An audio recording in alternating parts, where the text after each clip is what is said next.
नमस्कार केमन आছেন सबाई। आज बानाबो निरामिष पद्धतिते एकदम अनुष्ठान बाड़ीर मतो मुग डाल। ताई जन्य निये निलाम 2 कप मतो मुग डाल। एबारे डालटाके आमी खूब भालोभाबे भेजे नेब। आबार केउ जोदि मने करेन डालटाके ना भेजे करबेन, काँचा मुग डाले करबेन, तातेओ कोनो असुविधा नेই। डालटा एकई रकम टेस्ट होबे खेते।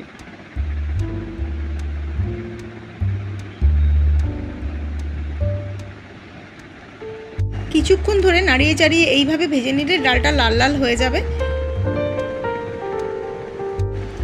ডালটা আমার প্রায় ভাজা হয়ে গেছে। এবার আমি মশলাটা রেডি করে নেব। মশলার জন্য আমি নিয়ে নিয়েছি 2-3 টুকরো আদা আর 2টো কাঁচা লঙ্কা।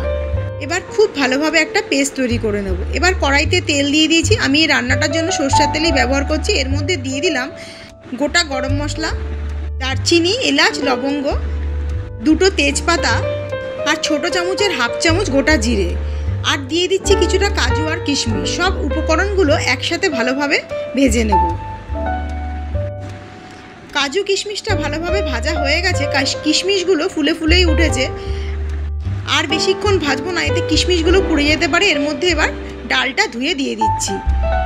তার মধ্যে দিয়ে দিলাম বড় চামচের 1 চামচ নুন, 1 চামচ হলুদ গুঁড়ো, 1 চামচ জিরে গুঁড়ো, আর 1 চামচ ধনে গুঁড়ো, আর 1 চামচ মতো কাশ্মীরি লাল লঙ্কার গুঁড়ো, আর বেটে রাখা আদা আর কাঁচা লঙ্কার পেস্টটা।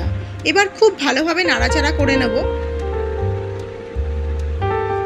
কিছুক্ষণ এইভাবে কষিয়ে নেব যাতে আদার কাঁচা গন্ধটা চলে যায়। এবার এর মধ্যে দিয়ে দিচ্ছি 1 চামচ মতো টমেটো কেচাপ। এবারে সব উপকরণগুলো একসাথে খুব ভালোভাবে মিশিয়ে নেব। কিছুক্ষণ এইভাবেই নাড়াচাড়া করে কষিয়ে নেব যাতে সব মশলার কাঁচা গন্ধগুলো চলে যায়। এবার সব মশলাগুলো প্রায় কষা হয়ে গেছে। এর মধ্যে দিয়ে দিচ্ছি এবার পরিমাণ মতো জল। জল দিয়ে কিছুক্ষণ ফুটতে দিতে হবে যতক্ষণ না ডালটা গলে যায়। এইভাবে কিছুক্ষণ ফুটতে ফুটতে ডালটা আস্তে আস্তে গলে যাবে। এমনভাবে আমরা ডালটাকে সেদ্ধ করব যাতে একদম পুরোপুরি গলেও না যায়, আবার যাতে শক্তও না থাকে।